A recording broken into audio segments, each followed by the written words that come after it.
Welcome to my Hitman Absolution review. Today I will go over three major aspects, and they are the visuals, gameplay, and audio. But before I get into these aspects, let's talk about the new contracts mode that Hitman Absolution has to offer. So the contract mode allows players to complete or create their own levels/designs with certain objectives. It is primarily a competition of sorts to see who can get the best score.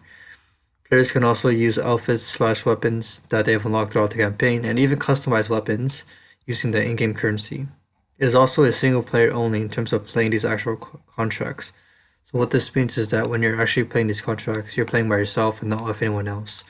And the currency you earn from these contracts depends on the difficulty too. For instance, the higher the money, the more difficult it is, the lower the less money, and so on. So the first aspect would be visuals.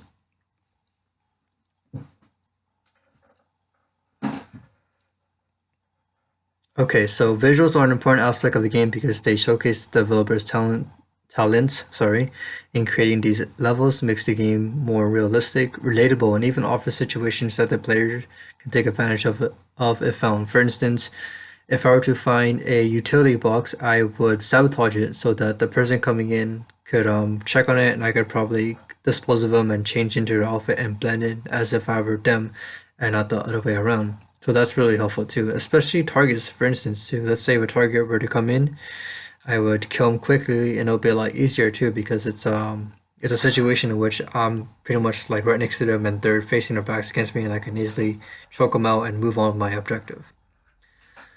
Another thing would be that with these map designs and levels is that various locations can also differ in time, state, or location, weather, or population. So as you can tell by this gameplay here, it's very, very dark.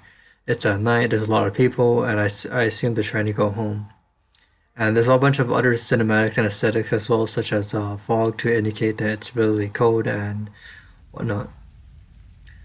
So thus they all feel unique in a way. So another example would be this map called Terminus Hotel in Hitman Absolution.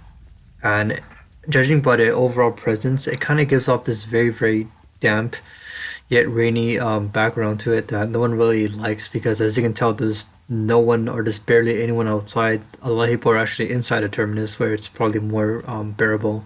Outside is extremely cold. As you can tell, the streets are flooded with rain. Your character's suit is damp. I think the NPC's clothing are very damp as well too.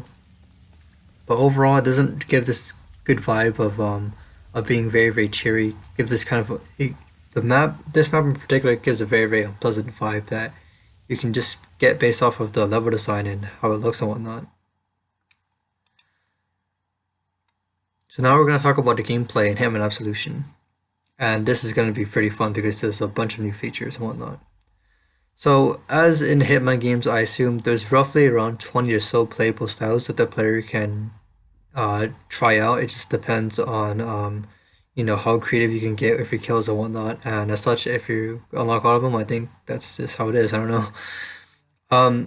So first we have a new QuickTime event, which is really helpful when Agent 47 is dealing with an unarmed opponent. This way, he'll be able to dispatch of him quicker. There's also a new fake surrender thing, which will be helpful when an unarmed agent, or I'm sorry, when an armed opponent goes for Agent 47. You can also hide behind the walls too and quickly dispose of your enemy by subduing them or putting them to sleep. Or you can go for a more rather brutal route and just pretty much snap the neck, which will kill him on the spot. There's also a new point system too, or precision system, very similar to the Fall games, using the VAT system in which you can aim for several parts of the body and watch as they succumb to their death in a very comedic kind of ragdoll-like fashion. This also works with more than one NPC as well too, and it just depends on how quickly your reflexes are when it comes to tagging them, because as you can tell by that little yellow bar in the bottom right hand corner here, it goes by really fast.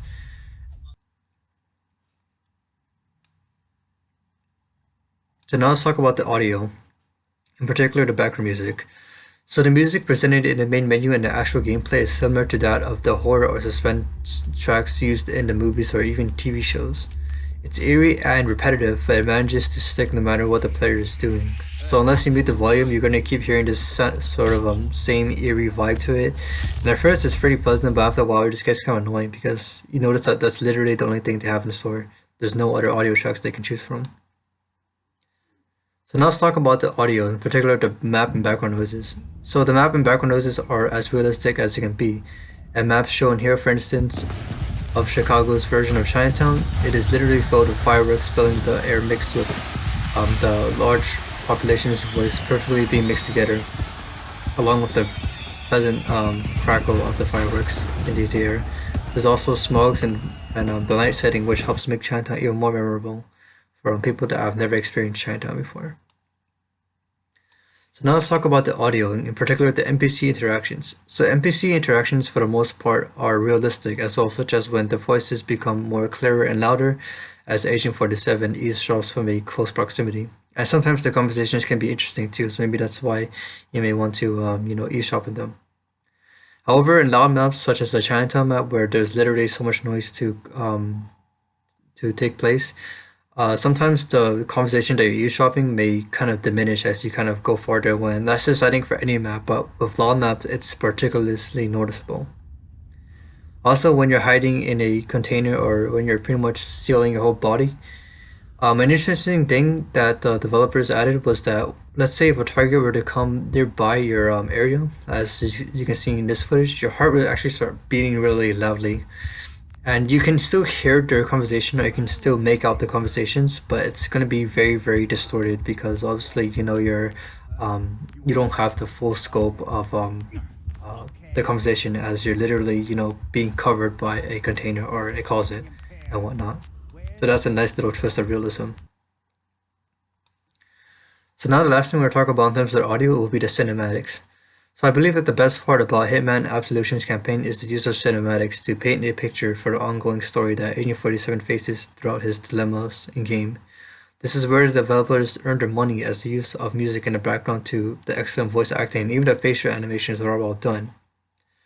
And I think this helps for the lackluster storyline, which is the average at best, but the cinematics help paint the storyline as a real-life experience that could happen to anyone. This is a type of quality that you could expect in movies or even TV shows, and it's just amazing that the developers can do so much to a video game to help make it look as immersive as a movie or something of a higher production value. So now let's get on to the final part here, which will be the voice acting. So I'm gonna shut up and let you guys enjoy that thing for a bit. I'll kill you if you don't. Oh, please! We was gonna give it right back. We was just trying to make some money, man. Last time. Where's Victoria?